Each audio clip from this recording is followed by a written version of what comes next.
Жылдам хабарнама. Қазір Қазақстанда журналистерге жауап бермейтін ресмилер қылмыстық жауапкершілікке тартылады.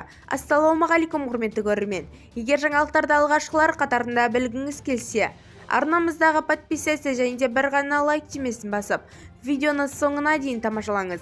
Қазір Қазақстанда журналистерге жауап бермейтін мемлекеттік қызметшілер жауапкершілікке тартылады.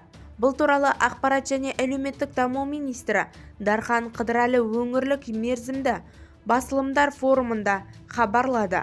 Енді журналистердің сұрағына сөзсіз жауап беріледі. Жауап беру уақыты қысқартылды.